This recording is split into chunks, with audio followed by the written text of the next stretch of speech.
It's March 11th, 2018. We're still recovering from the start of daylight saving time, not savings, but saving time. And we're also recovering from a train wreck of an NCAA selection show. But regardless, that still means it's time for the Knee Jerks Detroit Sports Talk with Eno and Big Al. I am the Big Al of the equation, Al Beaton, longtime Detroit-based podcaster and blogger. As always, joining me is Greg Eno. Well, he'll tell you where you can find all his writing. He's also, from what I've been told, a master chef, and also the man who knows a lot of things about a lot of things. I haven't broke that out in quite a long time. I've got to start using it again. But we have a lot of news going off the podcast, we'll go on and talk about that. But Greg, how's things? Been a while. I was under the weather and out of town, so we're finally getting back on the train here. Yeah, thanks for that introduction, Al Beaton. It is, the sick bay has hit the knee jerks that hit me earlier in the year, and now it's hit you, and so we've been kind of sporadic on our on our productions, but that's the way it is. That's the way it goes sometimes. We're here with you tonight. We'll be hopefully, God willing, we'll be back with you on the 25th of March. But for tonight, for now, it's just Al and me pontificating. Not too early to talk about our anniversary show. I'll get into that in a second. Oh my God! Don't remind me. I am Greg. You can read me on my WordPress Out of Bounds blog, and of course my Winged Wheeler blog also on WordPress. Follow me on Twitter at Greg. Follow the Knee Jerks on Twitter at the Knee Jerks, and our Facebook fan page is facebook.com/the Knee Jerks. And we also have a group there called the Knee Jerks Group, fittingly enough. So visit us there, and we got lots to cover because we haven't been with you since February 11th. So we've got lots to talk about. Al's got on the docket. He's got you mentioned the selection show. We've got two major schools in the state that are going to be in the NCAA tournament once again. We've got we're going to take a look at how the Red Wings did in their trade deadline moves a couple of weeks ago. We'll talk about the Stan Van Gundy on the hot seat with the Pistons, and we've got the birthday game and lots to do. Yes. A jerk of the week. But before I get to any of that, let's play a game we like to call Whose Birthday Is It, Maestro?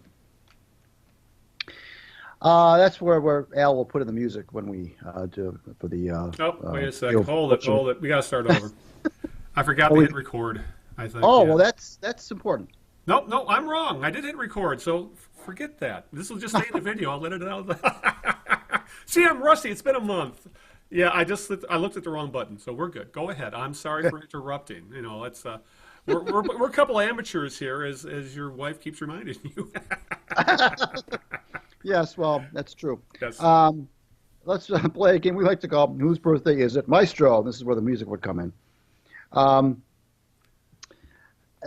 if Al can correct, listen, everybody knows how we play this game by now. Al is given a clue or two or three of an individual whose birthday it is today in the world of sports, and if you can correctly guess that person within the first two clues, he'll receive a tin of Skoal chewing tobacco just to put a pinch between your cheek and gum, Al.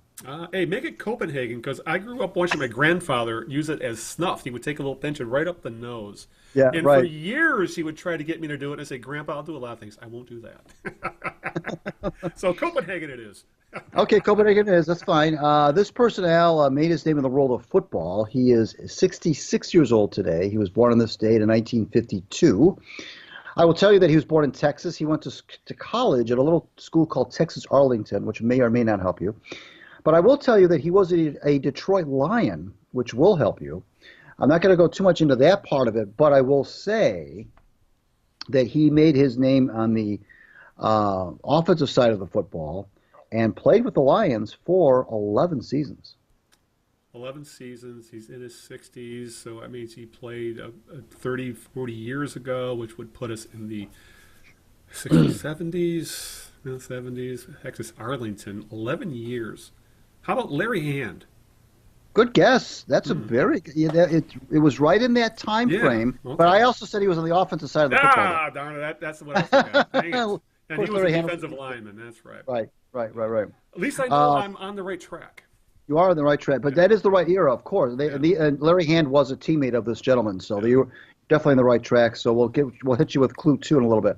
All right. So, Greg, before we get started, we should tell people what's going on about the podcast, as we haven't publicized what's going on. One of the other reasons we've been off for a while is that we left Blog Talk Radio just too expensive, too limited. There was a lot of legacy issues with the podcast in regard to once being on that Sports Geeks radio network, and there was some RSS feeds were still tied up with that. Didn't have our name. It worked for us for a long time, but it wasn't really working for us anymore for what we want to do and go with the podcast. So we're not on Blog Talk Radio anymore. We're hosting the podcast ourselves. We'll have all new feeds. We'll put them all on social media. We'll blast them out to Facebook, Twitter, all the places where you can find all our social media stuff. The kneejerks.net now goes to the new Knee Jerks podcast page. It used to go to Blog Talk Radio. Now it goes to a Libsyn hosted page. We're using Liberated Syndication to host the show now. So if you click on the kneejerks.net, that will now take you to where you can find our podcast. They'll still have all the show notes. With the podcast, you can download it from there if you need to. And right now, we're also rejiggering our feeds when it comes to Stitcher, when it comes to iTunes. So things are a little bit in the air right now, but you can still find the podcast. Might be a little harder for our next one, maybe for this one, until we're waiting for iTunes approval. That should happen anytime. Same with Stitcher, because obviously these things take time. There's so many podcasts out there. But you'll be able to get through the podcast through the normal places very, very soon. We're just, again, waiting for approval. And I think that about covers it. Oh, and of course, YouTube. We're still working with trying to get our stuff on YouTube. We got video working again. So we will have a video podcast. We figured out what was going on with our video issues on the last podcast. That's why the last show on YouTube was all audio. So I think that about covers it, Greg, that big changes with this podcast, hopefully for the better. I think these are some changes we should have done a while ago, but inertia and ease of use, I think, kept us on Blog Talk Radio for probably longer than we should have been there. Well, we should also, just to reiterate or to clarify what you said, so folks will still be able to watch the podcast on YouTube, is that correct? Oh, yeah, definitely. There's nothing going to change there.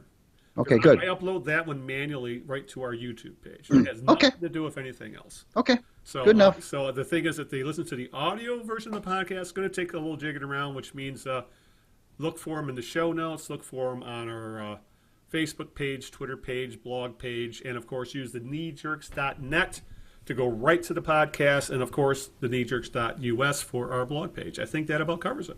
Okay, good enough. Any questions, forward them to me, because Greg is a Luddite when it comes to this stuff. That's right. Even though sometimes I forget to push buttons. Yeah, right.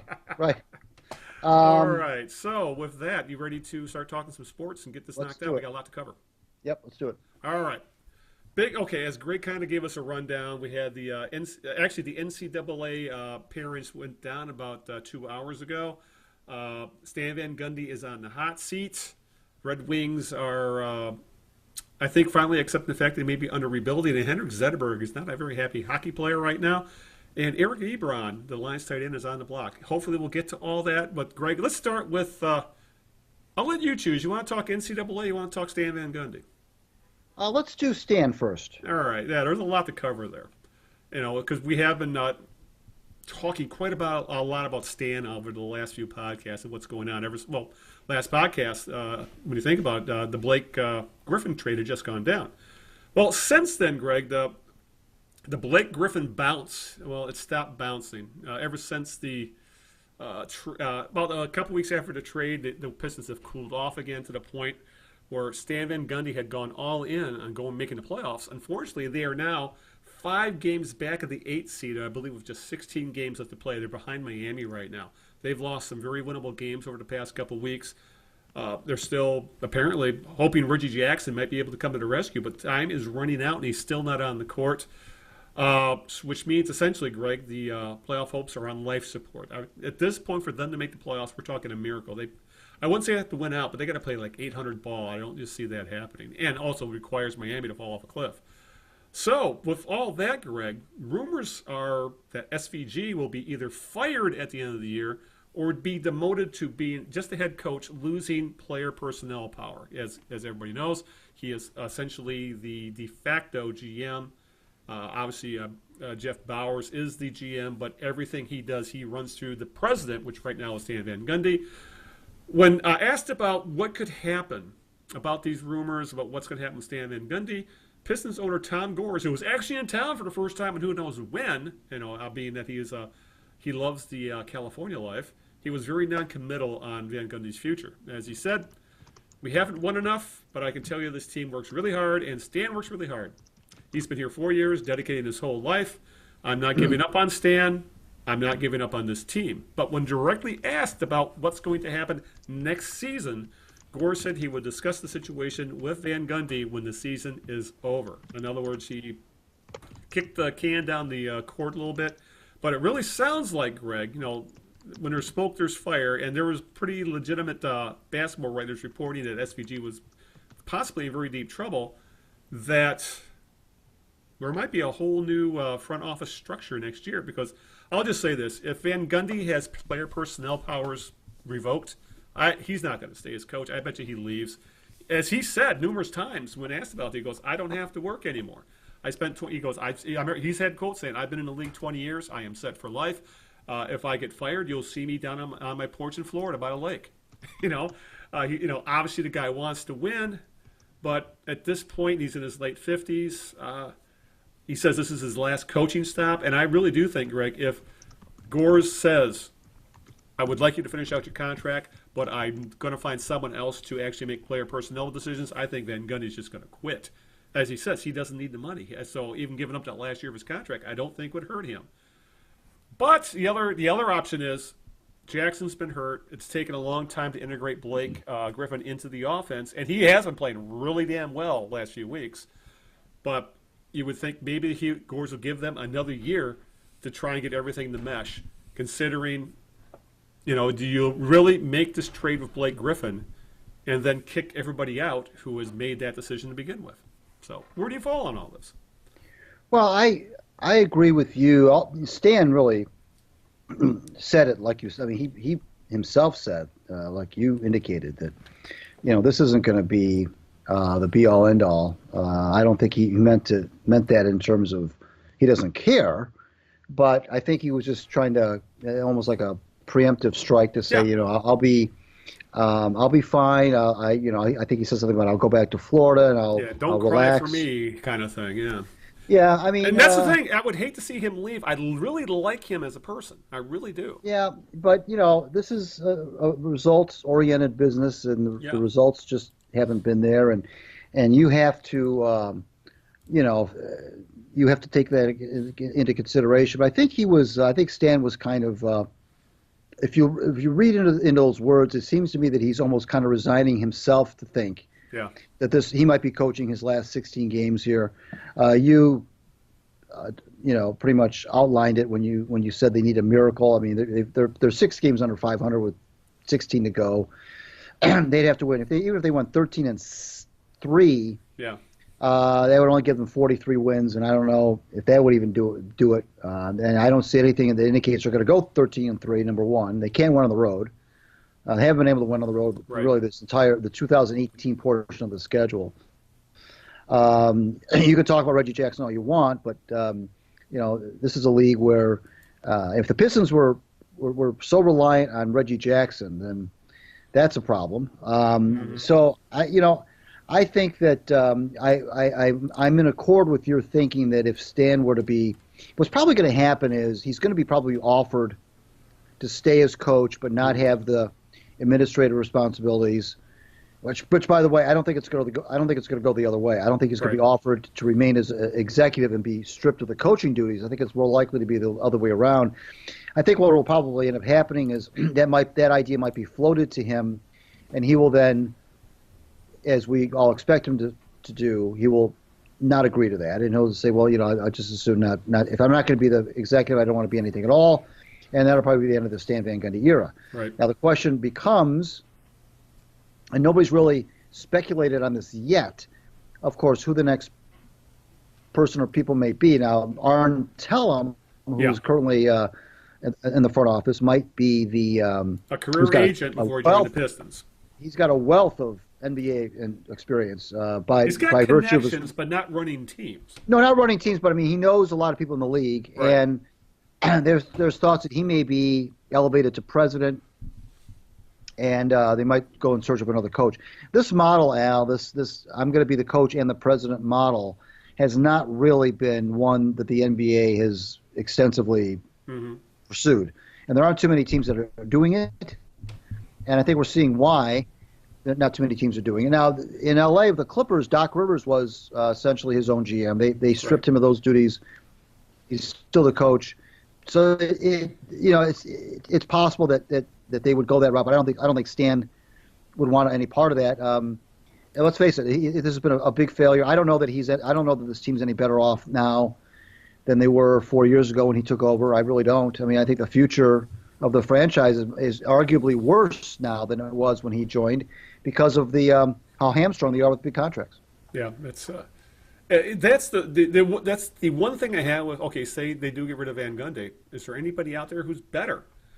Coaching wise, there might be a couple guys out there. I don't know if they would want the gig though, because as you said, they're so hamstrung right now when it comes to what they can do personnel wise, because they are capped out for approximately 2 years at this point.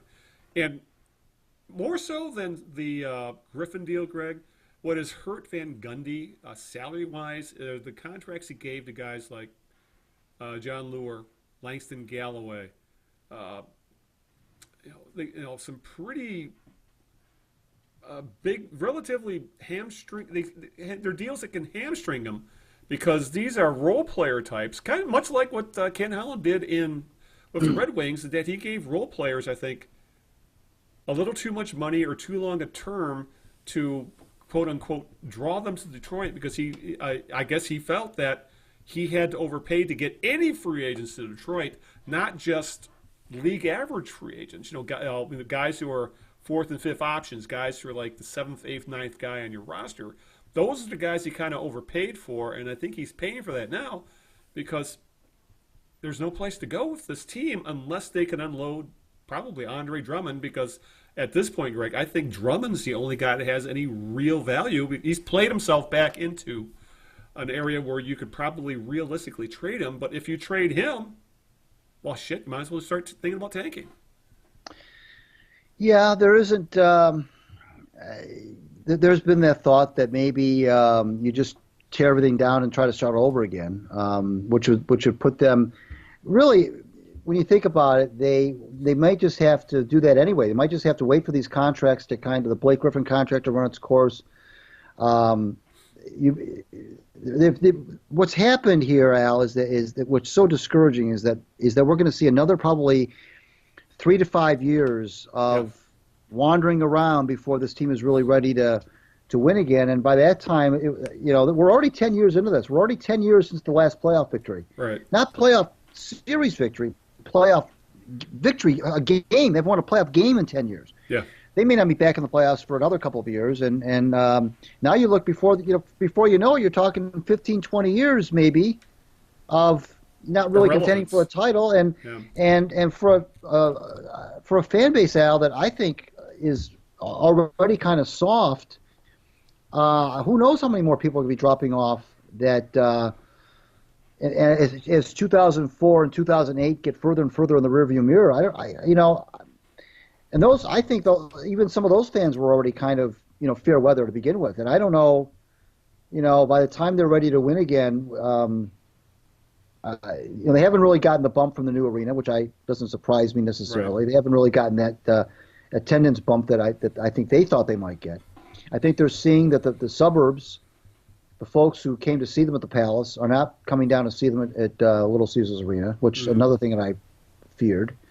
I think they're seeing that it's coinciding with the fact that the team doesn't have an identity. It's not likable. The Blake Griffin thing had very short shelf life. I don't know that there's much of a buzz about that anymore. Frankly,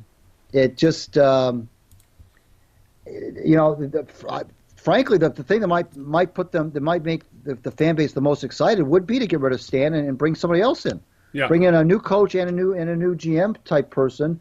That might get you some interest if you can bring in the right people, but I don't know. I mean, in the last several times that the Pistons have made coaching changes, there's always been somebody else that was kind of out there that was considered a viable option. And I don't know now if they were to get rid of Stan at the end of this year, who those people might be. In the past, it's been people like Lionel Hollins, for example. Well, those kind of people are it's not when they hired Mo Cheeks. It was Yeah, that was the the those coaching the kind of, carousel all over again. yeah, and I don't know that there's really anybody out there right now. I'm trying to think off the top of my head who's out of work who would be willing to. I think maybe David Fizdale is about the only guy that comes to mind.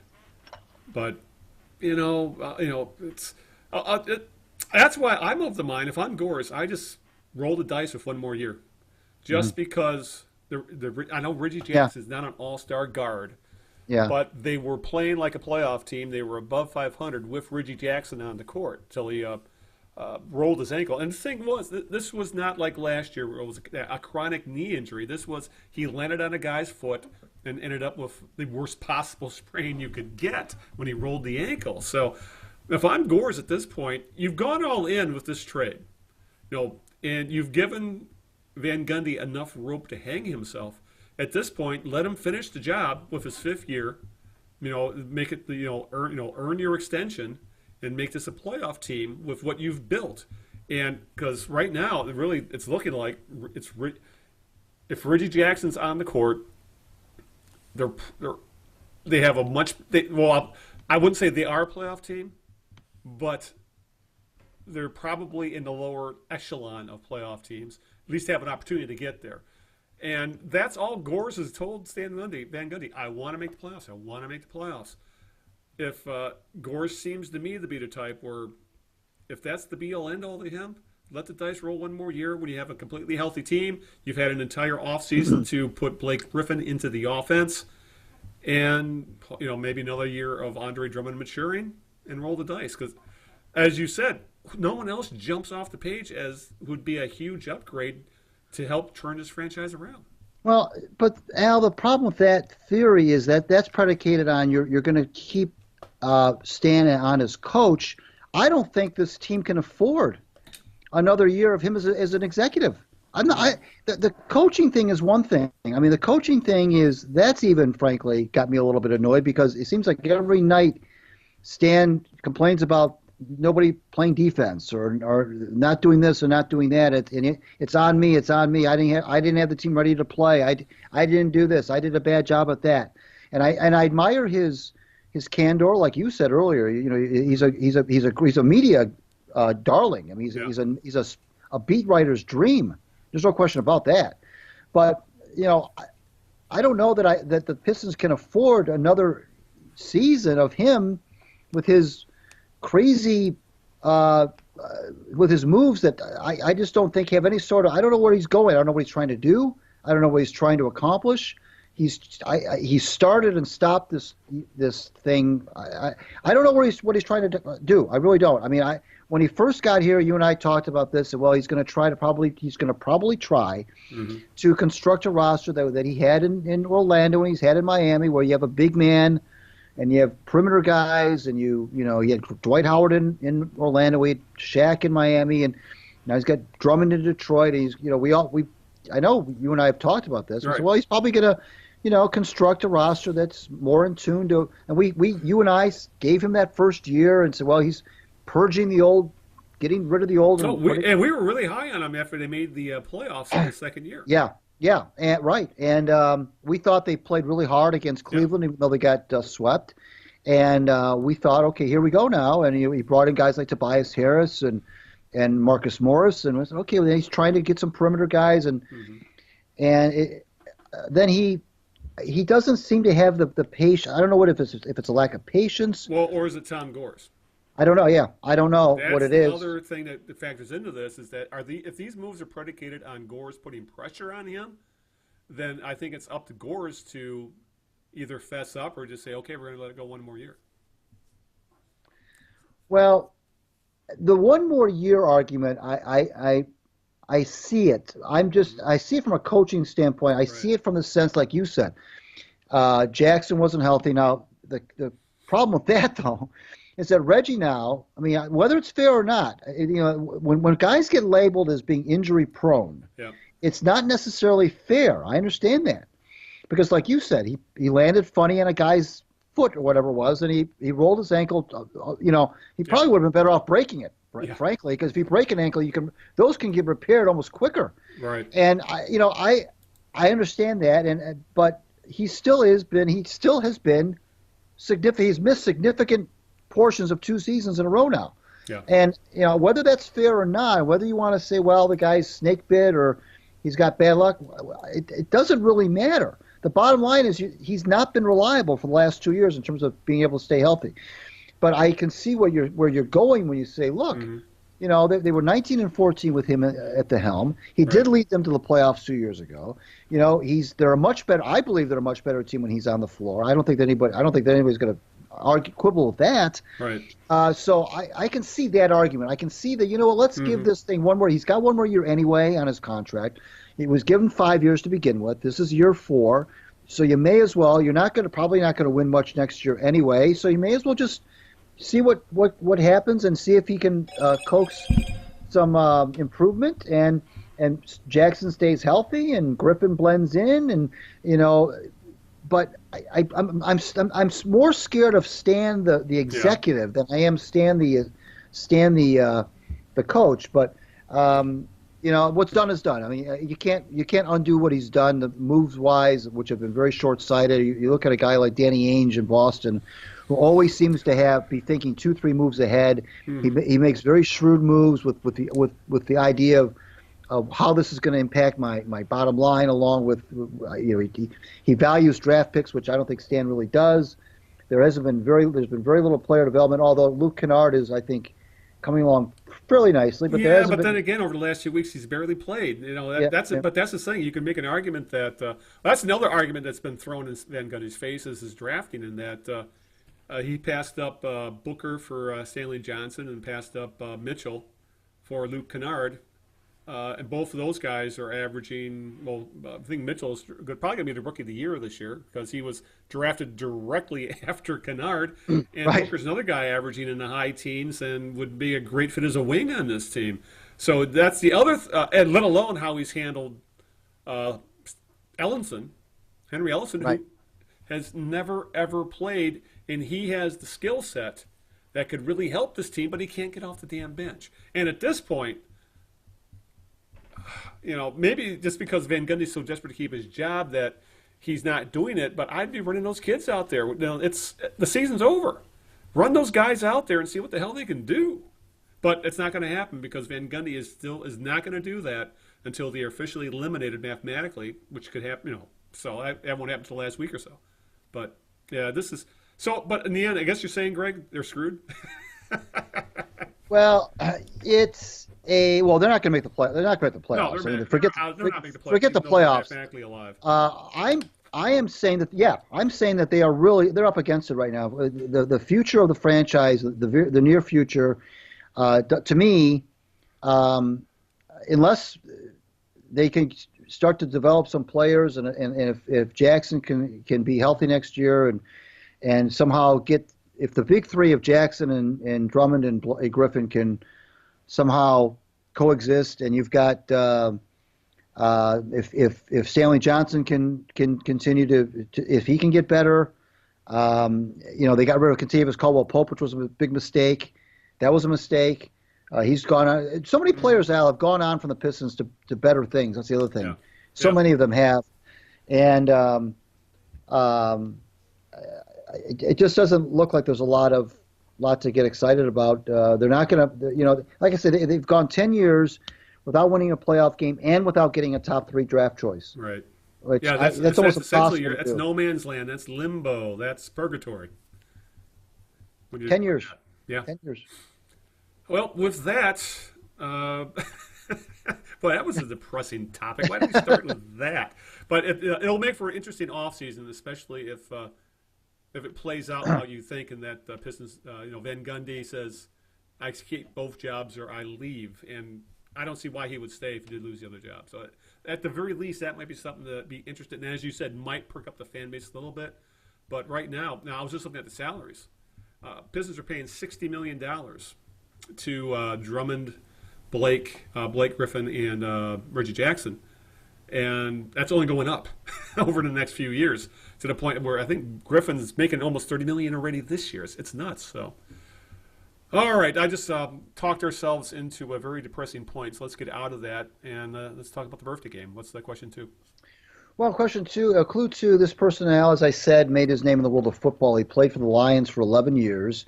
He is 66 today. He was on the offensive side of the football. He went to Texas Arlington. Um, if you don't get it in this clue, I've got a gimme clue for you, but this Okay. might help you out as well. He was not a quarterback, and he was not a wide receiver. Ah, not a quarterback, not a wide receiver. So I had a couple guys I was thinking about. Oh my goodness. Which leaves okay. Oh, okay. 11 years. Could it be Dexter Bussey? It is Dexter Bussey. Ah, Very yeah. good. Yes, Good Dexter Lord, he was Bussey. seemed like he was with that team forever. It seemed like. Dexter Bussey, who was the Lions' career rushing leader Yeah. until a guy named Billy Sims came along. Right. Over 5,000 yards rushing for Dexter. He was a good Lion. He was a good Yeah. Lion. He switched to fullback when Billy Sims Hmm. joined the team, and he was a little bit undersized for that, but he did, he gave it his best. Never bitched. Was a good teammate, and he played 11 years. Like you said, it seemed like it was forever. 11 years, a third round pick in 1974. Yeah. So you did get in the first two clues, so you will win. We'll switch it from Skull to Copenhagen just for you. Oh, wonderful. Yeah. I had all kinds. I had a few names running around. I was thinking, okay, Altie Taylor, Earl McCullough. Half those guys that all those offensive linemen over through the years. But that's the only one that really stuck. When you said 11 years and wasn't a quarterback, right, that seemed to be the only guy that really stood out after that. So, because if you hadn't said running back, I was probably going to guess like someone like Earl McCullough. So, but who made me cry back in 1970 when he tipped that pass in that playoff game against the Cowboys. Yeah. Where, was it Munson or Landry that overthrew him and he couldn't get his hands on it? Actually, it was Munson. Landry Munson, who started came the into game, the game. Yeah. and Joe Schmidt put Munson in for the last drive. Can you imagine Yeah. a coach doing that Yeah. nowadays, And bringing the thing a is, though, he backup was guy? driving. They were driving. Yeah, so they were. They were Yeah, driving. because No question about McCullough it. tipped the ball, like the 20-yard line of Dallas or something Yeah, like that. and went right into the hands of Mel Renfro, and the rest was history, And nothing's changed in my fandom ever since. basically. Exactly. That's 9-year-old me crying in front of the TV. So. Yeah. All right, let's talk about the NCAA, Greg. That's a much more uplifting topic, especially specifically NCAA basketball. And I shouldn't say NCAA in general because there's, between FBI investigations and abuse allegations, I don't think the NCAA itself is an uplifting topic. But the tournament is. It's always it's going to be a fun. They call it March Magic for a reason. It's going to be a fun 3 weeks. And both Michigan and Michigan State are tournament bound as high seeds. Michigan ended the season 28-7, number 7 ranked, on a roll, victors of 9 in a row, winning a second consecutive Big Ten tournament title. And in that run, they beat Michigan State for the second time this year in the semifinals and beat number 1 seeded, I should say, Purdue in the finals. That put Michigan as a 3 seed. They are going to Wichita. They didn't get Detroit, but we'll get into why that might have worked out better for them. Michigan State, on the other hand, was 29-4, ranked number 4. That's funny. 2 of their losses were to Michigan, and they only lost 2 other times. But it really feels like Michigan State could have had a better season because they did struggle quite a bit, even though they ended up number 4 in the country. They were knocked out in the semis, as I said, at the Big Ten tournament. They ended up higher on the NCAA seed line, despite having, I think, a lower strength of schedule than Michigan. They lost twice to Michigan, as I said. A few other things, but regardless of that, Michigan State gets home court in the first two rounds of the tournament. They're playing in Detroit, but it might have worked out better for Michigan leaving because Michigan State, Greg, ended up in the same bracket as Kansas and Duke. That's the number 1 and number 2 seeds in the bracket. So they look like they have a far tougher road to hoe than Michigan, who ended up in the West regional. And their number 1 seed is Xavier, and the other actually they have also is in that bracket is North Carolina, who's kind of down this year. Houston might be a tough go, but other than that, they have a much easier road, it looks like. Anyway, these things can change in the tournament than Michigan State does. Michigan State might be in the group of death, as soccer fans would call it, say, in the World Cup. I'll say this. I did watch a lot of college basketball this weekend, follow the tournaments. Unfortunately, I missed the Big Ten tournament because I was drinking beer by a fire up north. But I watched a lot of college basketball this past week with all the college tournaments, and there was a lot of fun stuff going on. But I really don't know what to say other than Michigan and Michigan State are both primed for long runs. They both have enough talent. I think Michigan, would put kind of break it down or make it simple. Michigan, I think, Greg, is the better overall team, while Michigan State has the higher level talent. If either one comes together, I think both teams have a really good shot at making it to the Final Four. They are both playing that well right now. And you can make an argument Michigan is the hottest team in the country.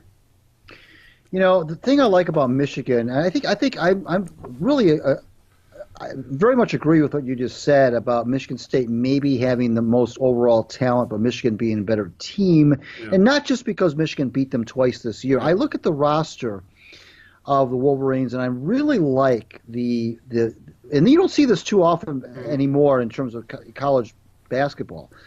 A really nice blend of experience and youth. They've got got a fifth-year senior. They've got some sophomores. They got some younger guys. They've got juniors involved. I mean, they got a little bit of everything.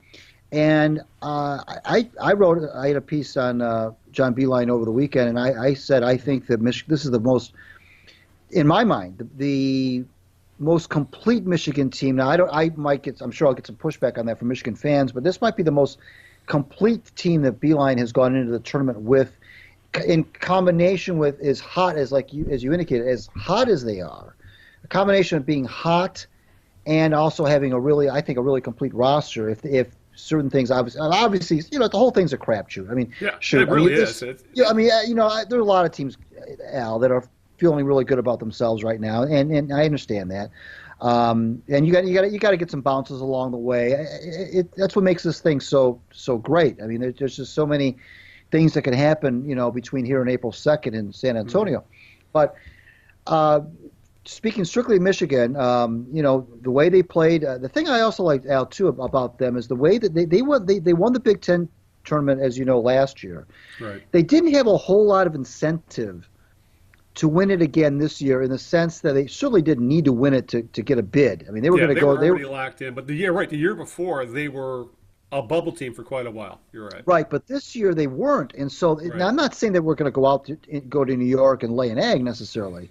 Yeah. But the fact that they went out there and played hard-nosed, tough basketball for 4 games and won that thing, including beating their intrastate rival. Yeah. In a year where they really didn't have to do that. Yeah. And I don't know. I just think that speaks a little bit to their character, to their attitude, to their, maybe their approach to this week, these next couple of weeks upcoming. I mean, I just have a really good feeling about where they're at from a mental standpoint, in addition to where they're at from a basketball standpoint, which is also very good. Michigan State, on the other hand. They've got their own challenges because of the Larry Nassar thing and all the dark cloud that's swirling over East Lansing and maybe using this tournament as a way to kind of put them. So I remember talking with Brendan Shanahan about it was like 8 years ago now, talking about playoff hockey, and he told me that one thing that he did and what his teammates did was you get yourself and you put blinders on and you shut the whole outside world out. He said eating food, you didn't really enjoy your food. You just ate because you needed the energy. You slept because you had to sleep. There was no enjoyment to life, really, other than just going to the rink, practicing and playing games and putting a big shield around you and really just going in there with blinders on and block everything on the outside out. And then once the final horn sounded on your season, whether you were the Stanley Cup champions or you weren't, well, then you knew that you gave it all you had, and you were emotionally and mentally spent, but you knew that you left it all. Nothing got left out there, and I think that's what Michigan State might be using this tournament for, is to they've been talking about everything but basketball for the last month and a half, and especially the coach. So now they get a chance to get themselves into March Madness mode in a venue and in an environment where everybody's talking basketball only, and they get away from the local pride. And I know they're starting in Detroit, but if they survive these first two games, they get out of the Detroit market, out of the Detroit media.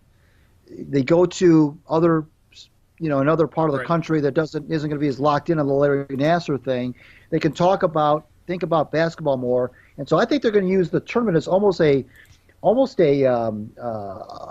cathartic thing. Yeah. Whereas Michigan, I think, is approaching this with kind of a chip on their shoulder.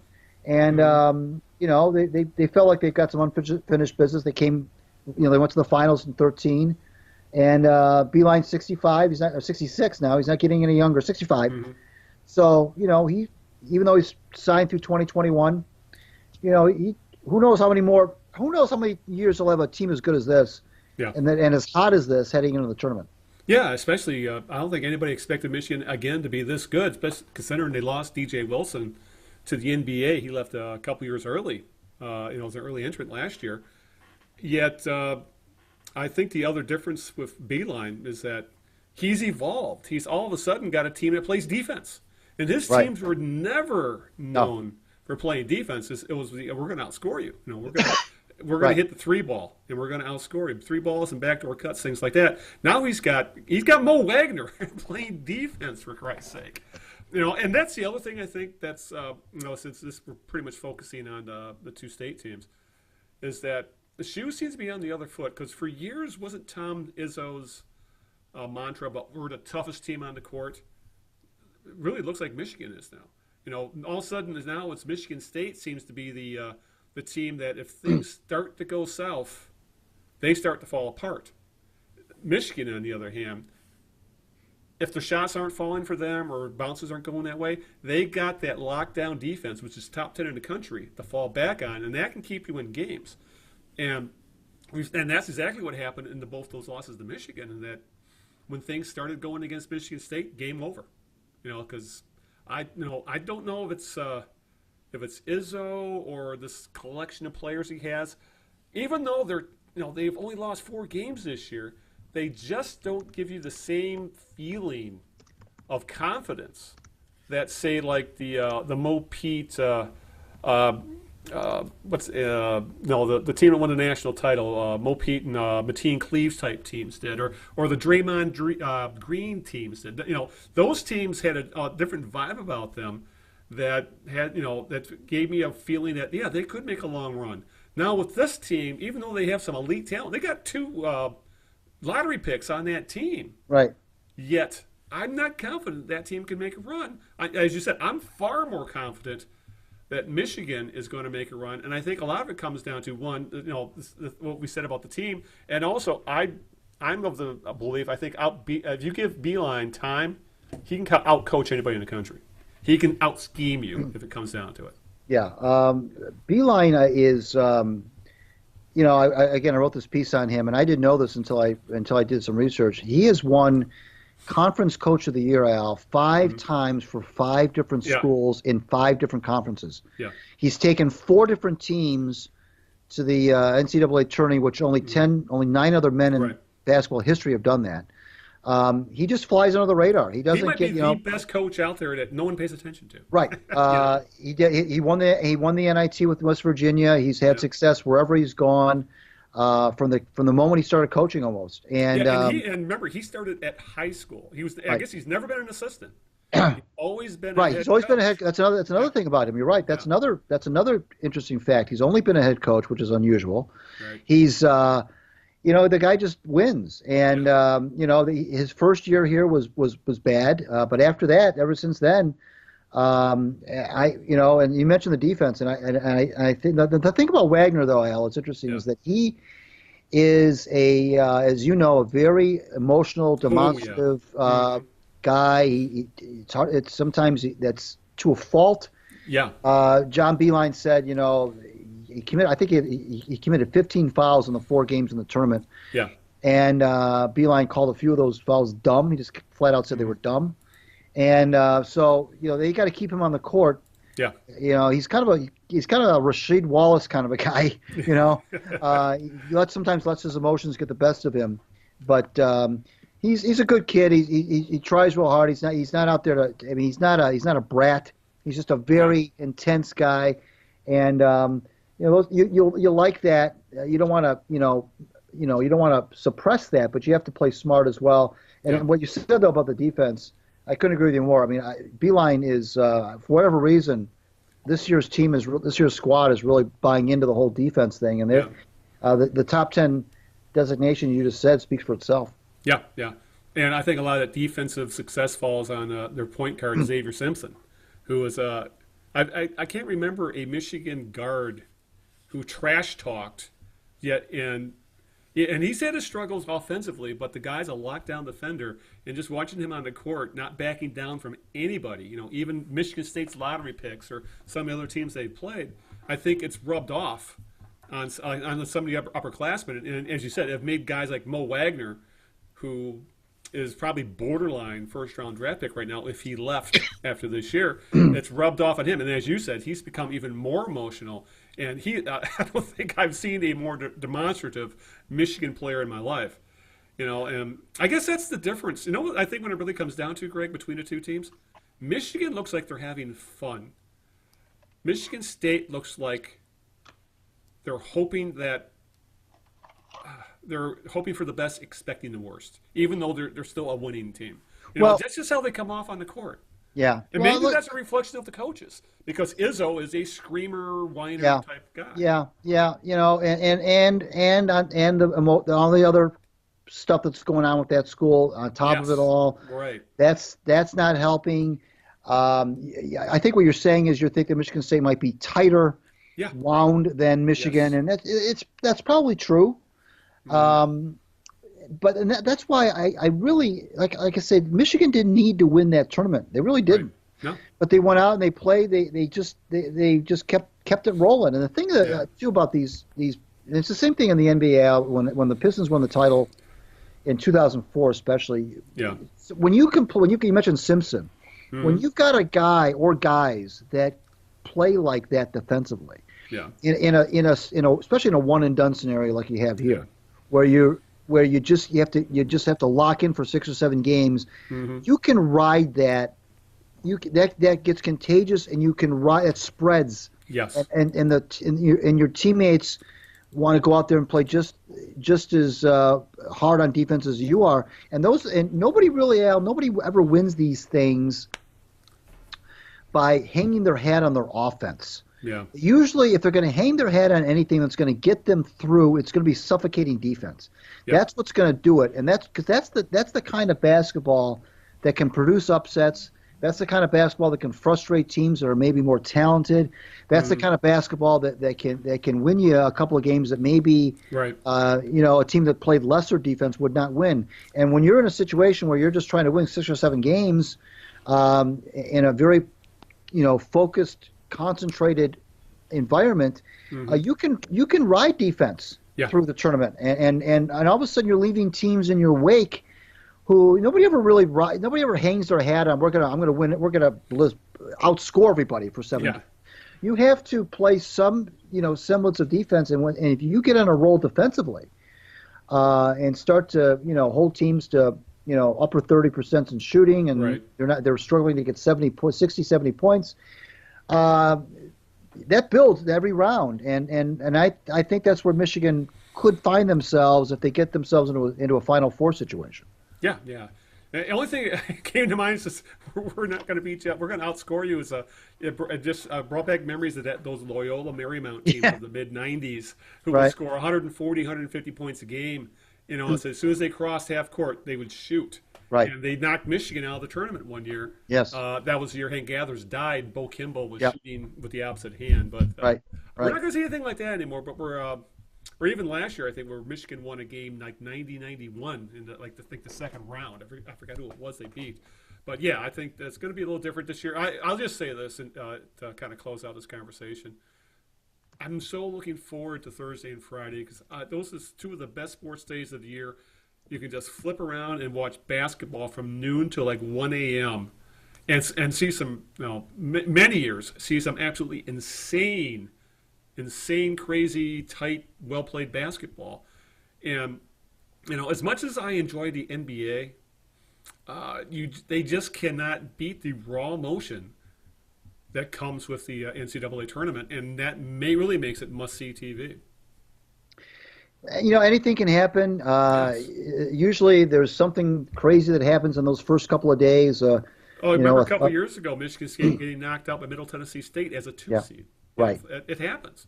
Sure. And I'm still waiting for that 1-6 upset. 1-16 upset. That's Right. the one thing I want to see before I die. But yeah, I'm really looking forward to those 2 days, and I'm going to OD on basketball. Back when I was still healthy and working, I always took those 2 days off. I took those as vacation days, so I could just sit home and watch basketball. Well, where else you're not going to see Bucknell Yeah. against Michigan State Yeah.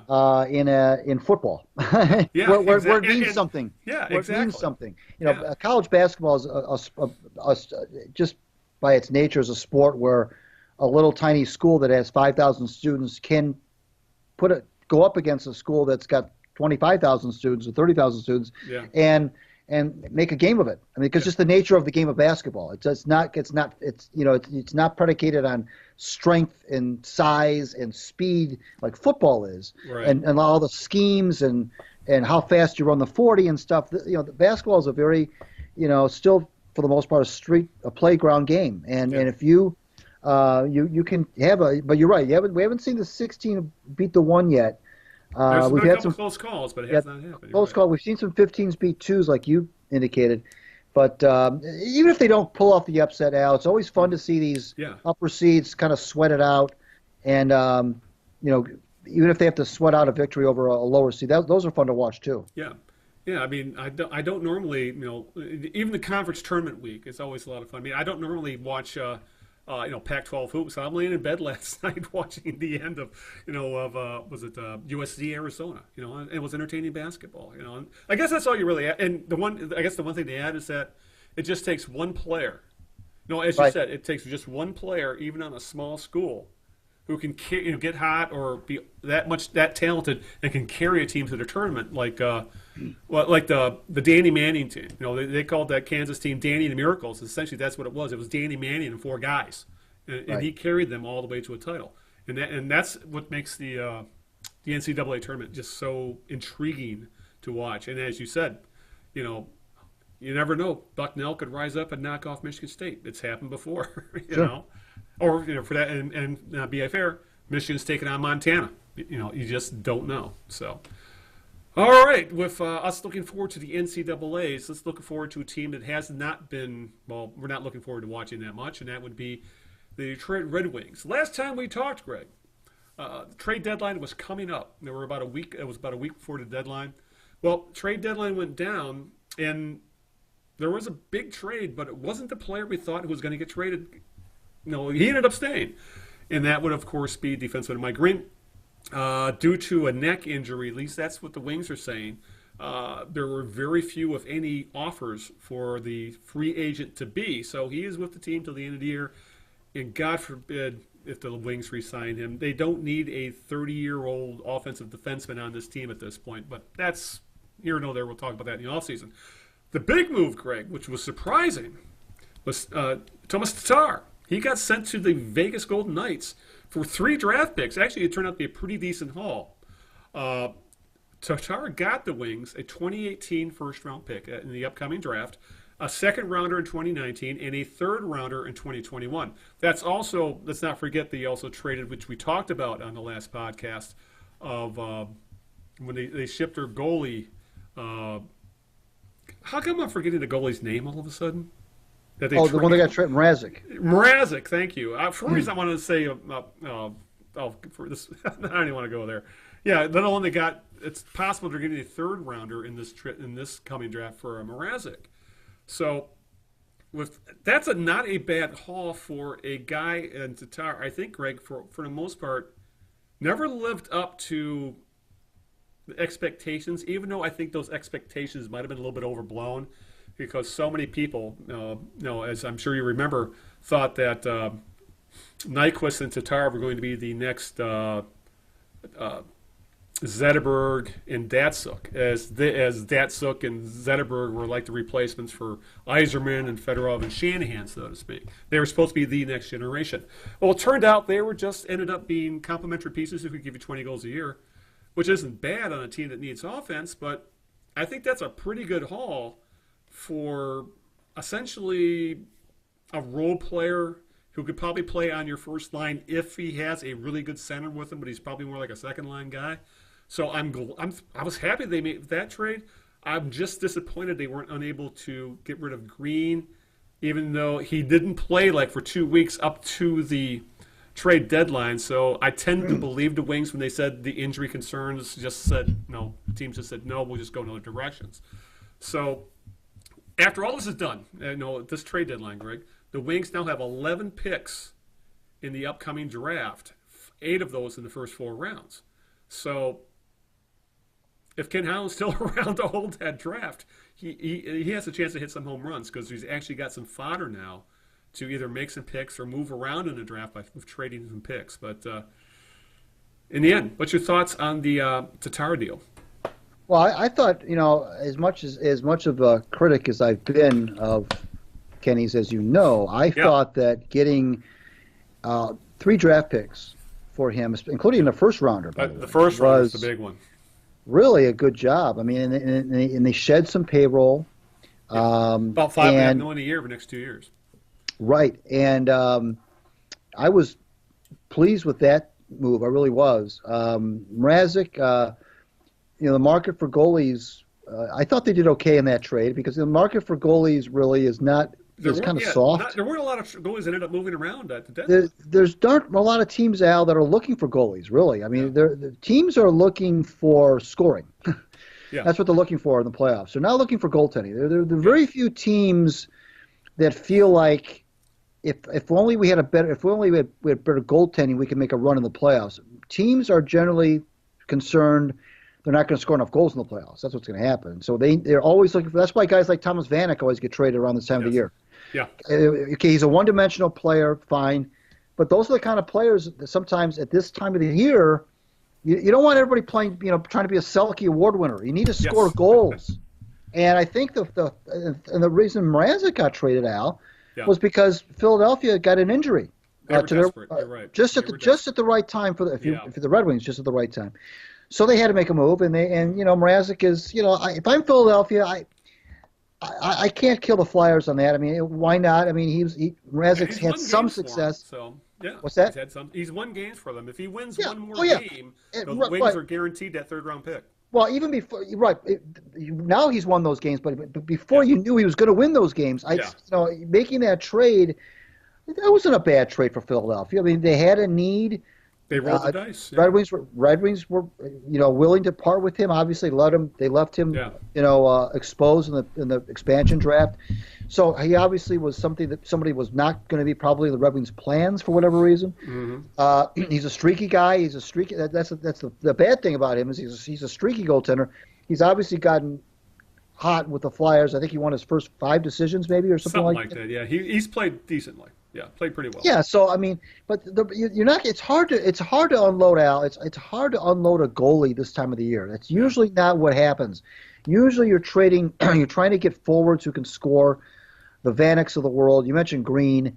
Yeah, I know what you're saying about that, and that's also important to try to get. You can never have too many guys on the blue line either, especially guys who've got playoff experience like Mike Green. And so I'm with you there. But it just didn't work out. You mentioned, him being injured beforehand. Maybe they were afraid that he was going to be a rental, and they weren't going to be able to sign him. Right. So it's all about what the need is at any given time. It used to always be defense. Whenever it seemed like whenever Kenny was making a deadline deal, he was always looking for just that one more defenseman. Yeah, going back to like Larry Murphy. Yeah, he's always looking for one more guy in the blue line. Yeah. Because the Red Wings were loaded up front. They were always rolling 4 lines. They didn't need any forwards. Yeah. They were always looking for one more guy, with the exception of the year they traded for Robert Lang. But usually they were looking for defenders and blue liners. And but that's not even really. Now it's about goal scoring. Now teams are willing to shell out like the Golden Knights did. They overpaid, I think, for Tatar. Yeah. But they wanted, as you said, they needed goal scoring. They are in a situation, and why not? Who expected the goal? No one saw this coming. And it's not exactly it's going to be a high pick. It's going to be like low 20s, probably. That could be a high pick. And who the hell expected the Las Vegas Golden Knights to basically be running away with their division? Yeah. They're forget. I mean, they're in we can win the Stanley Cup mode. Which Yes. if they ended up doing that That would be as the an most expansion awesome thing team, ever, if you ask me. That's awesome. but I mean now they're thinking big. There's no reason for them to.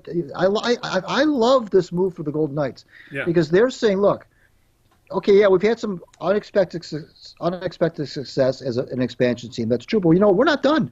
Yeah. We're not going to be satisfied with just surprising some people in the regular season and here we are, the cute little Golden Knights who are the first year team. We're going to try to do some damage in the playoffs, Yeah. and we think we can get. And this is another example of teams looking for offense. Yeah. And Tatar obviously is a guy who's scored over 20 goals a few times. He Yeah. can put the puck in the net. He's maybe he plateaued with the Red Wings. You can make that argument. But he's the kind of guy, Al, that if he goes somewhere else, he gets caught up in that playoff atmosphere. He gets to play in some big games now. He gets to play, maybe into April and May now. And, that could revitalize a guy. We've seen that happen many times where players will switch teams that they just get injected with some sort of special, adrenaline or something, and they get hot. And they get caught up in it, and they're playing for something. They're playing meaningful games again, and Tatar hasn't really done that for a long time for the Red Wings. So I like the trade for both squads, both franchises, because the Red Wings get rid of some payroll, they get draft picks, and the Golden Knights get another guy who can put the puck in the net, and you can never have too many of those guys in the playoffs. Yeah. Yeah, I have no problem with what Kenny Holland did at the trade deadline.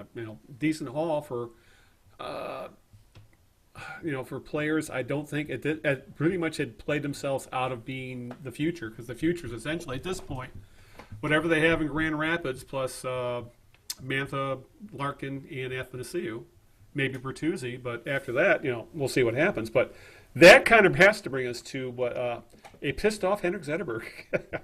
Because since the trade deadline, Greg, the Wings are pretty much seem to be they're not actively trying to tank, but they've been in tank mode. If you look at the record, I think they're like 0-6. And they had when Vegas came to town this past week with Tatar in tow, and they lost 4-0. I watched a fair amount of that game. That was an awful effort. It was just a bad game all around. And a post-game interview, Henrik Zetterberg was agitated. He was not a happy man for obvious reasons. He's not used to playing on teams that aren't any good. Right. But he made some very pointed comments. And I think this is kind of referring to the Red Wing way, about the Wings won't tank because that's not the Red Wing way. The Wings play to win. But what Zetterberg said about certain guys in the Wings youth brigade was pretty pointed. And he put it this way. We can't play like that if we want to win games. There's too much, as he puts it, poke and hope by a lot of players, referring to their defense. If you want to be a solid, good player in this league and you want to win something, you have to learn to play the right way. Poke and hope might get you 20, 25 goals, but you'll never win anything. Essentially, they're sacrificing their defense in the hope of getting goals. And there were some very bad plays by specifically Andreas Athanasiou and Anthony Mantha, who had been called out in the past by Jeff Blashill, either by being demoted down to like third or fourth line, or for that matter, benched. And and really most of the young players have not played that well as of late. But it was really obvious, Greg, that Zetterberg was specifically referring to Athanasiou and Mantha. And even Blashill agreed with him, saying poke and hope hockey is called 50-50 hockey. It's a way to lose tons of games. To me, it's a young mistake, and we've had enough young guys doing it for sure. So both of them called out to the Wings' hopes for the future. Because if you've been watching games, Larkin, even though he's not scoring a lot, I think he's just had some bad puck luck. He's been one of their best players on the ice, period, going both ways. Athanasiou and Mantha, on the other hand, they're still having that issue where they tend to loaf or they don't get back quick enough on defense. There's I really don't know what to say. Sooner or later it's got to click with these guys. especially considering the contract acrimony that's gone out with Athanasiou already. That these guys are the future, and when part of your glorious past is literally pissing all over you for your effort, it makes you start wondering if these are the guys you want to build around. This is the thing that Zetterberg is providing here is something that Red Wings teams of the early to mid '80s who had some young guys as well that weren't. They didn't have that kind of veteran leadership. I'm talking about guys like some of these names you're going to laugh at, but guys like Mike Blaisdell, guys like the other names. I remember guys like Ray Shepard, Gerard Gallant, guys on that. Yeah, they didn't have that kind of legacy that they were following. They were coming off of, they were following, terrible hockey essentially, right? And so there wasn't that voice in the dressing room. I know they brought in guys like Brad Park. They brought in a lot of veteran players who had won elsewhere. But it wasn't the same thing. It wasn't the same thing as having a guy like Zetterberg, you mentioned it, who has been to the mountaintop and who's been through the wars and who's with that winged wheel on his chest, and now he's calling out these younger players. It's not the same as if you have another veteran guy who's come from another organization or who's bounced around, is saying the same thing. So those Red Wings players when Steve Yzerman was coming up and you mentioned Gallant, when those kinds of players were coming through, they had to do that on their own. They had the coaches, of course, but they had to make that decision on their own that they were going to be. And even Yzerman, had to be kind of shaken up by Scotty Bowman. He had to be kind of turned into a we've talked about it in the past where he wanted him to play defense, and if he wasn't going to play defense, he was going to trade him. Right, and so even a guy like Yzerman, who'd been at that point in the league for 8-9 years, and a 60 goal scorer, right, had to be kind of was shaken up a little bit by because you've got a legendary coach who can do that. So what Zetterberg is doing is and this is coaches love this stuff. When you've got older veteran players like that, who are and Zetterberg's not just some relic who's hanging on. No, he's still playing pretty darn well. Right. Yeah. So when you've got guys like that who are basically doing the coach's work for you, and I know Blashill was quick to jump on those coattails. Right. And it was nobody had to spell it out who they were talking about either, by the way.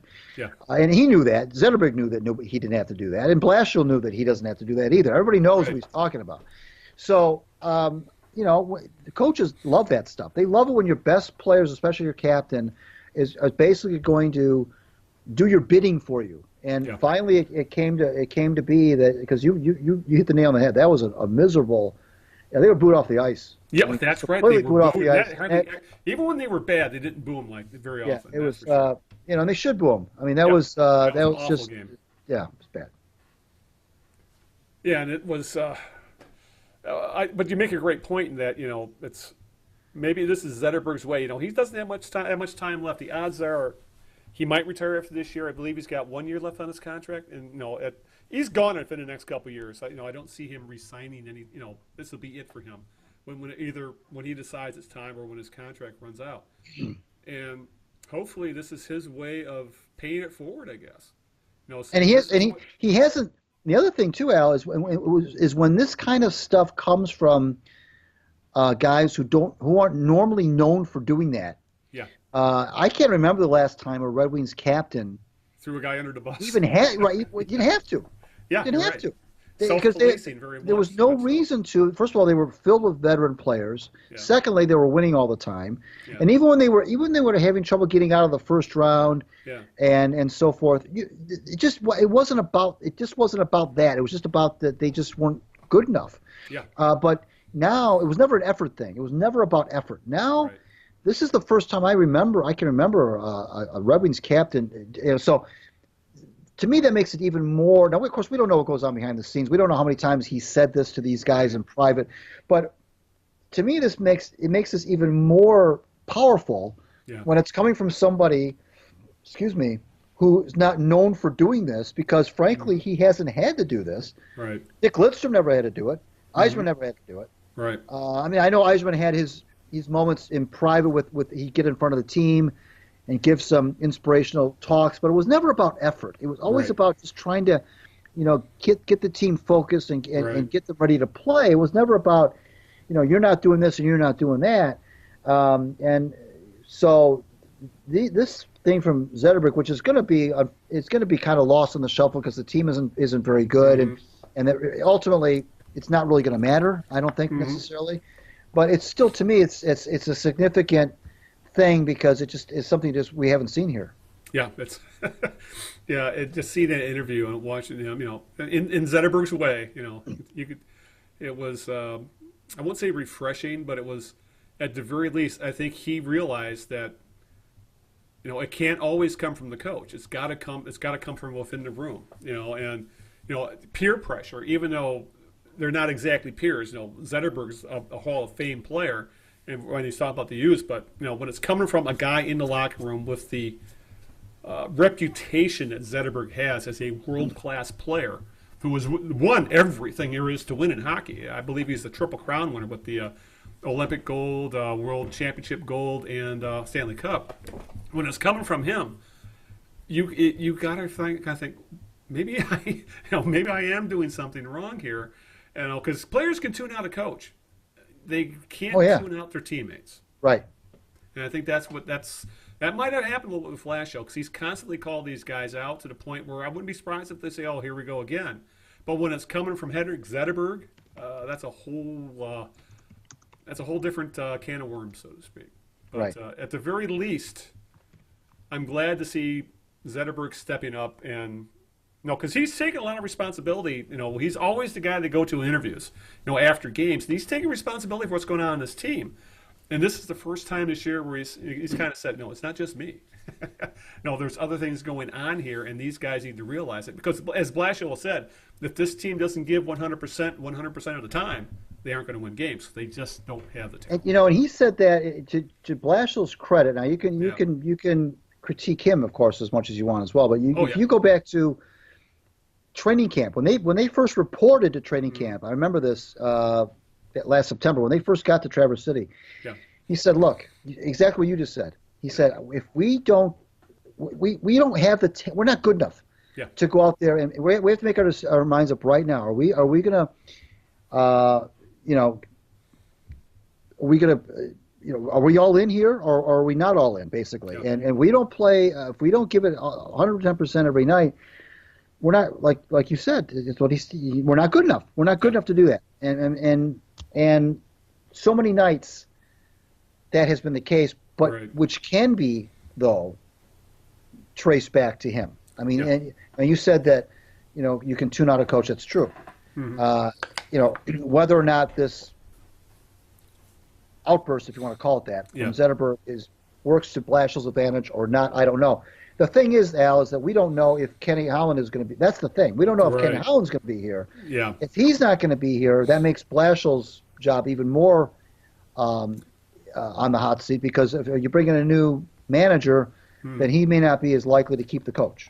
Yeah, exactly. It's much like the Pistons. It's going to be a fascinating offseason to see what direction this team goes if they elect to keep Ken Holland. I think it says volumes that he hasn't been extended yet. Right.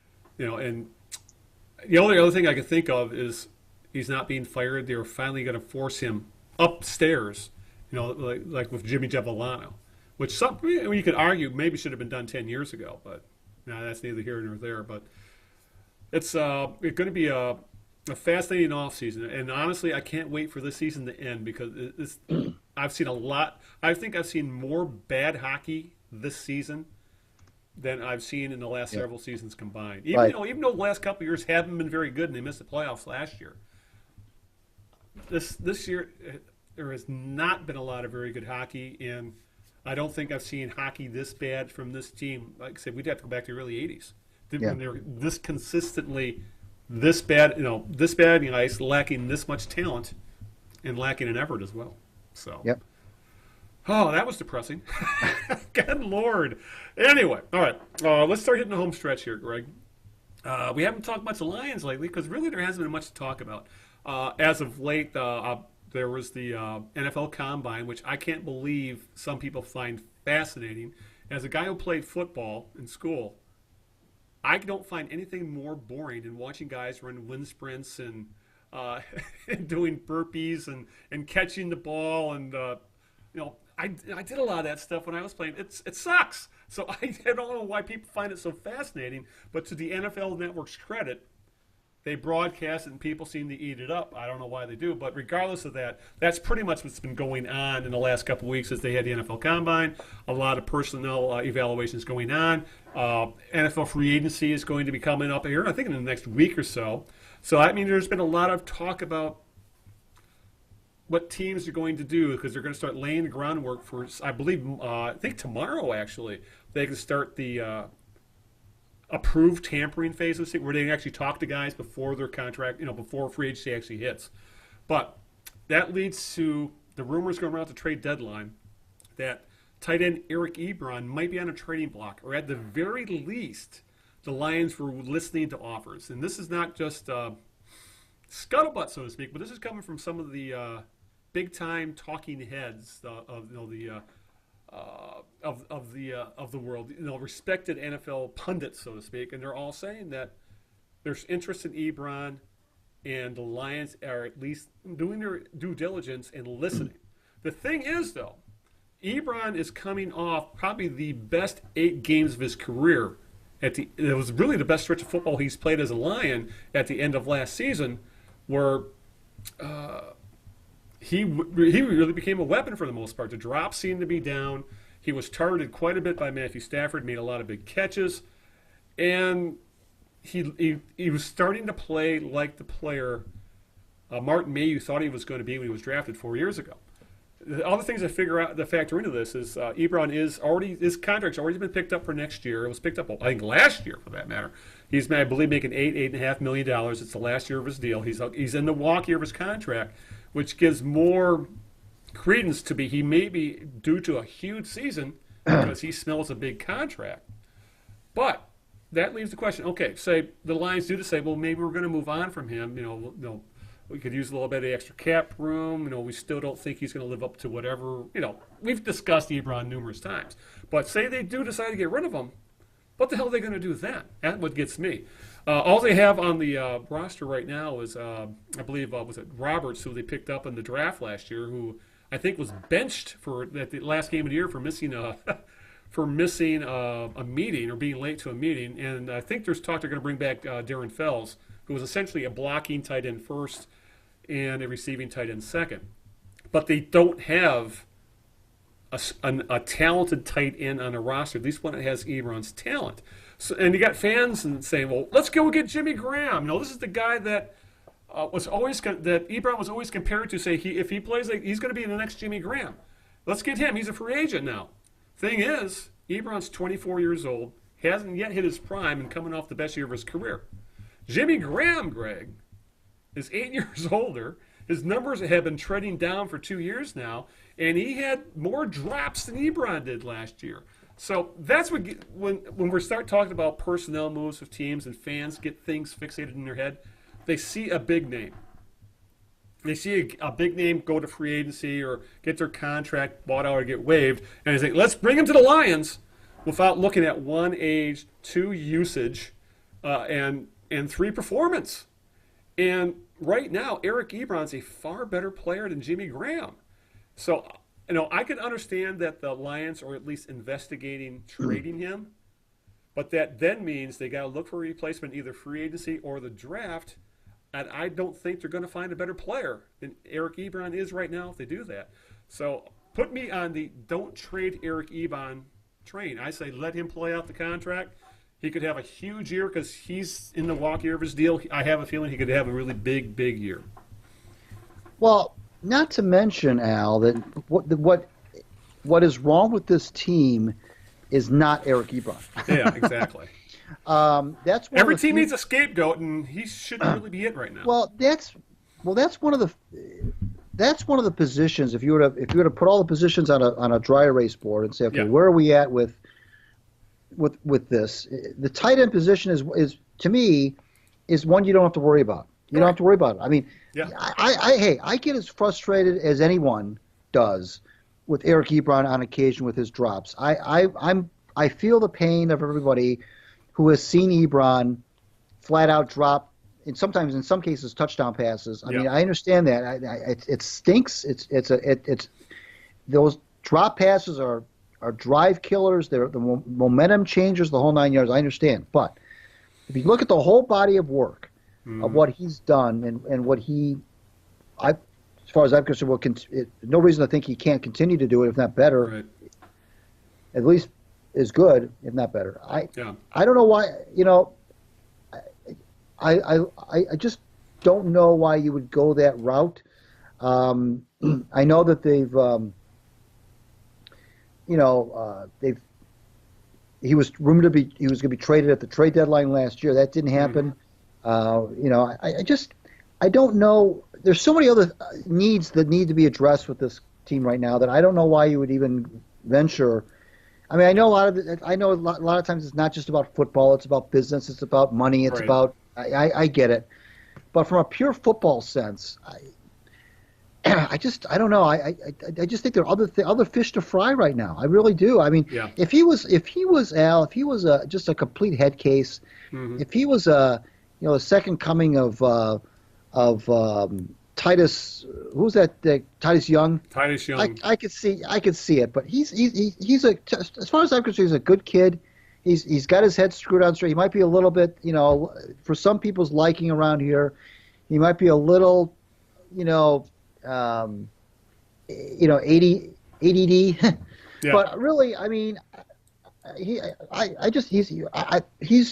not too many players, Al, that play his position are as athletic as he is and are as big. I mean, I see him go down the field and catch 30, 40-yard passes like he's a wide receiver. Yeah, I just don't think that he's one of those guys, Al, I think that if you don't appreciate what you have in him until he's gone. Yeah. And I just hate to.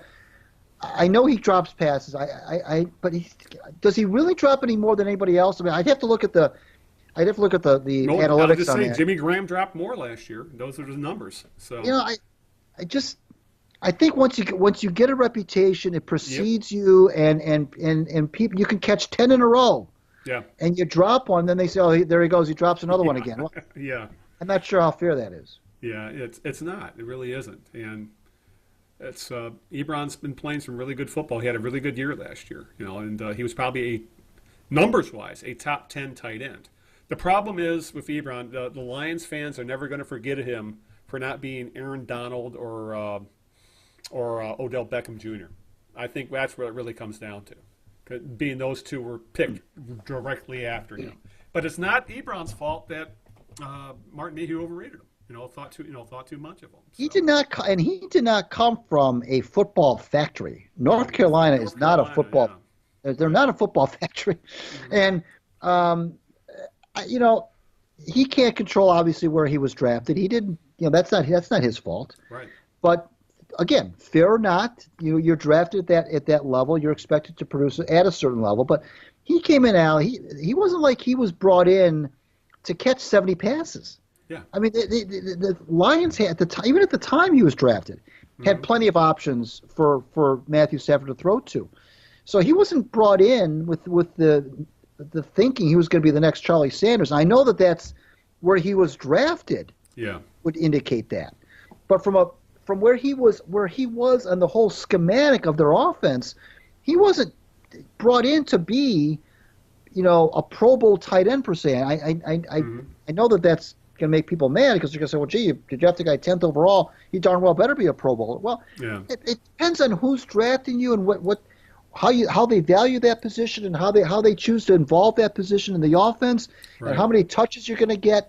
The problem with Ebron, Al, is that he didn't get the amount of touches that some other tight ends might get. He wasn't Tony Gonzalez, okay? Yeah.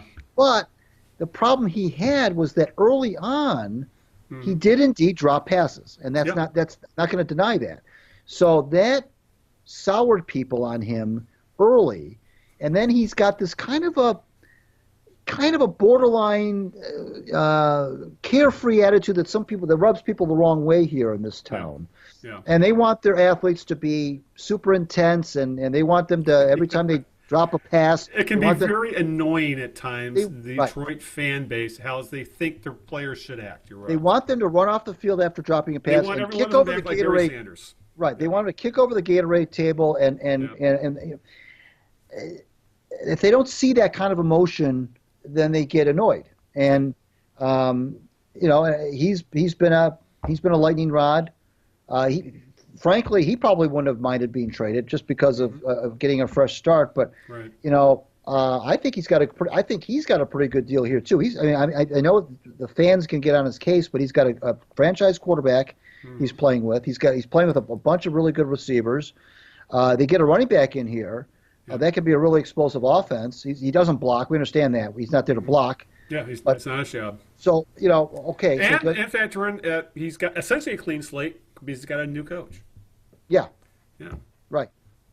But we should also bring up a couple other signings that I forgot to put in the show notes, but are worth bringing up. Is that I think what played into this is that the defensive end is not looking like they would have if the Lions selected a defensive end where they're going to pick in the draft, it'd be reaching, and free agency didn't look very good. So they decided to franchise Ziggy Ansah, which I really don't have much problem with. If he's healthy, he's an elite defensive end, even though he's like 29 years old now. I don't blame the Lions rolling the dice for 1 year on Ziggy Ansah as long as they got the cap space, which they do. So I have no problem with deciding to I did not want to see them give him a long-term deal at this point. This prove it thing by tagging him, I'm perfectly fine with that. I think that's the smart thing to do. And Don Molbach, the long snapper, is coming back, I think, for his 75th season. Actually, it's it'll be his 15th year as the Lions long snapper, and he shows no signs of slowing down one bit. And he's one of the best long snappers in the game. And he looks like one of those guys. He'll probably be long snapping until he's 50. But again, with Don Molbach, if it ain't broke, you don't have to fix it. Right. So, all right. Anything else we need to opine on? Anything I've forgotten about, or anything before we decide to call this podcast? I think we did a really good job of getting everything in a relatively efficient way. Yeah, more efficient than normal, to say the very least. All right, then. With that, I think it's time for our Jerk of the Week. So, who do you got? Well, it's been a while, so I'm gonna kind of take license here to kind of go back a few weeks because I'm a Jerk of the Month. Yeah, right. As you know, Al, a lot of Major League ball players have taken umbrage. It's kind of chic right now to call out teams because of all the free agents that are either not signed yet or are being signed late in the game. It's kind of been the trend now to kind of take these teams to task and follow Tony Clark's lead and say, they're not trying. Nobody's, they're more interested in the bottom line. But I'm going to make Bryce Harper my Jerk of the Week, and the reason why is this. This was a few weeks ago. He was holding court with the press, and he chose to take the Miami Marlins to task for all of the moves they've made, trading everybody and getting rid of Stadden and trading Yelich and, a bunch of moves that they've made. And they got a soft fan base there. The whole Miami baseball thing's a nightmare to begin with. But anyway, so Harper's going on and on. I don't know why they did this. I thought they were a pretty good team. I didn't like playing them. They had some offense, and maybe they get a couple of pitchers in there. They could have been something, and now look what they've done. And he's going on and on about the Marlins. Right. And then he says, because now he's going to be a free agent, as you know, at the end of this year. Mm-hmm. And he says, but then in the same press conference, he basically says, but if you guys ask me any questions about my future, I'm walking out of here. Yeah. So he can go, so it's okay for him to talk about other teams, which he doesn't know. He doesn't know anything about. He doesn't know anything about. He doesn't know what he's talking about. Essentially, he doesn't know what that. And even Don Mattingly said, just worry about yourself. Don't worry about what's going on in our dugout. Worry about what's going on in your own. And Harper then says, well, you can't. He can talk about the Marlins, but if you're going to talk about him, he's going to walk out. That's funny. And how about this, Bryce? How about you win a playoff series? Yeah. How about if you win a playoff series? Why don't you do that? Why don't you win a playoff series and then come talk to me? Yeah. This is you play for a franchise that can't win. You can't fight your way out of a paper bag when it comes to a big game.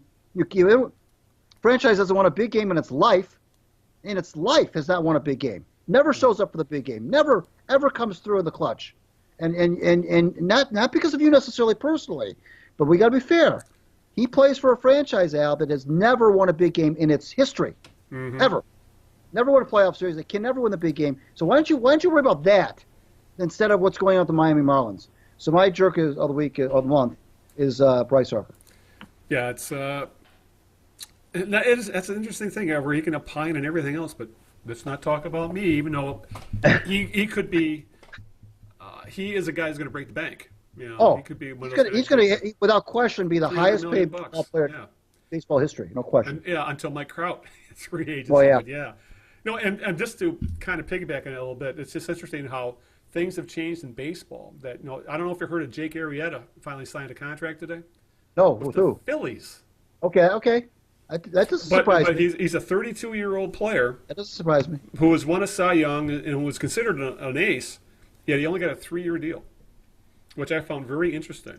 Which I think it's not the best deal for Arrieta, but that's the kind of deals I think we're going to start seeing Major League Baseball give out to guys on the bad side of 30. We're not going to see Miguel Cabrera, Albert Pujols style deals anymore for guys who are reaching the limits of their prime and going to be in decline.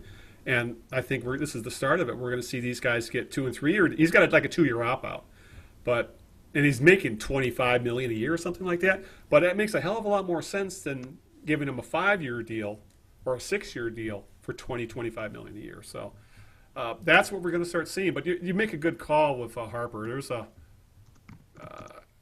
it's glass houses, as they say. I guess that's the way to put it. All right. Since you did jerk of the month, I'm going to go jerk of the last 3 hours. Okay. It would be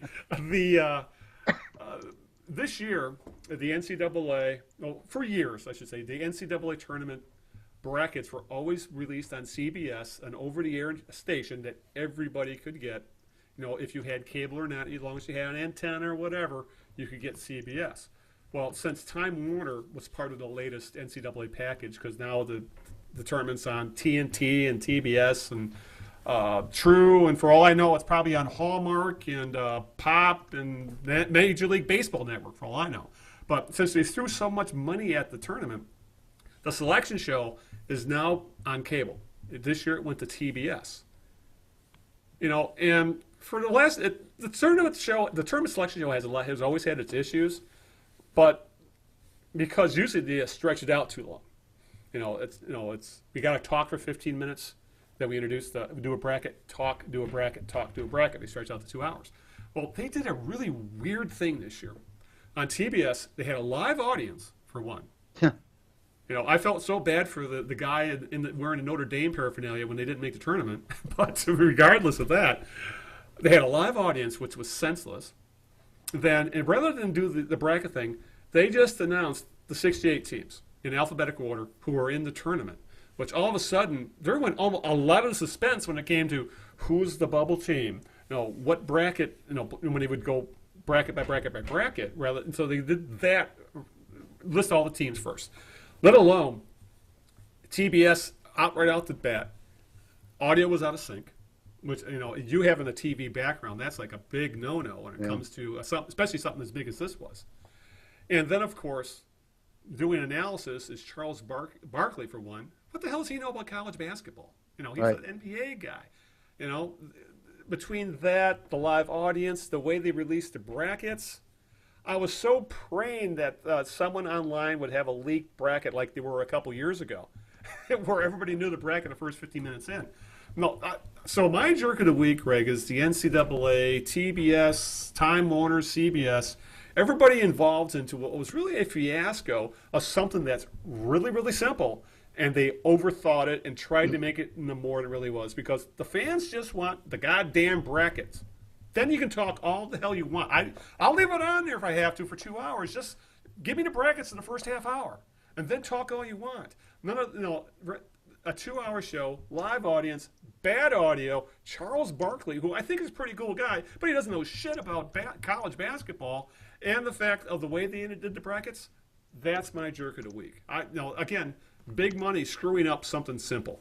That's what it really comes down to. Well, judging by Twitter, you're not alone. They really lit up. I imagine there was a meltdown. Yeah, there was a meltdown, and Twitter went crazy over that whole alphabetical thing, and that was. I don't think they'll do that again. That's the thing. Hopefully, they at least learn from this, but they still won't learn. And Charles Barkley is going to be part of the damn college coverage for who knows how long. Give me the guys that watch the game 24/7, not a dilettante like Charles Barkley. Right. All right, Greg. Let's wrap this show up because I know you got stuff to do and I got a podcast to edit. Yeah. Well, I just want to thank everybody for watching and listening and bearing with us since we've been kind of sporadic with our shows since really November, December because of illness and so forth. Holidays have been in there and so forth. Yeah. We will be, but we do plan on being back with you on March 25th. Going to have an interesting thing, Al. I didn't bring this up. I forgot to mention it at the top of the show. We're going to do something interesting on the 25th. Excuse me. I don't remember a gentleman named Larry Underwood who was with us about 7 or 8 years ago. Larry's a big, huge St. Louis Cardinals historian and baseball historian, and he's been on the show. He wrote a book about the Cardinals. We had him on, I think, in summer of 2009 or summer of 2010, one of the two. Back in the early days of the show. Yeah, and Larry is still a big guy active on social media. I'm with him on Facebook a lot, and we cooked this idea up that we would bring him on the 25th. It's the 50th anniversary, as you know, of the Tigers and Cardinals 68 World Series. So what's going to happen is Larry's going to kind of come at it from the Cardinals perspective. You and I, or another guest who I may still get, will come at it from a Tigers perspective. We're just going to kind of spend most of that time, or at least a good segment of that time on that show, talking about that World Series, talking about that year for both teams. That, of course, was the big Bob Gibson 1.12 ERA year. Danny McClain won 31 games. And so we're just kind of like a little discussion about since it is the 50th anniversary, Larry's been a good sport about coming on because that World Series he still bothers him 50 years later. I thought it was great. Yeah, of course. So he's agreed to come on and talk about it, and I think that's going to be kind of a cool thing to do. So I forgot to mention at the top of the show, that'll be March 25th, next show.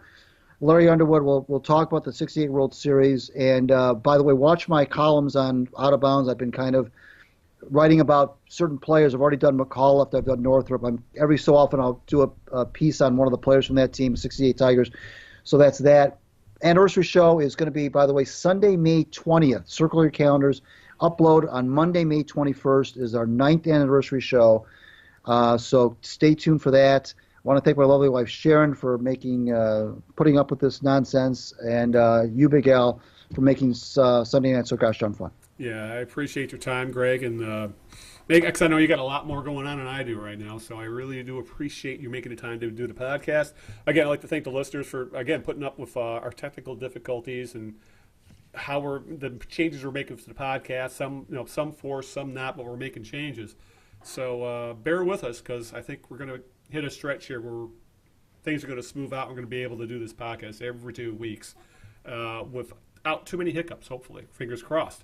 And, of course, I want to give a shout-out to my girlfriend Linda, who is saving lives in the ER right now. We talked a lot of Red Wings, so she will be happy. So, with that, I think it's time to call it a podcast. So, until 2 weeks from now, if they're going to be sour about 1968, I'm going to be sour about 2006. Yes. So, this is Al Beaton saying good evening and aloha. Ciao, everybody. We'll see you in 2 weeks. Good night.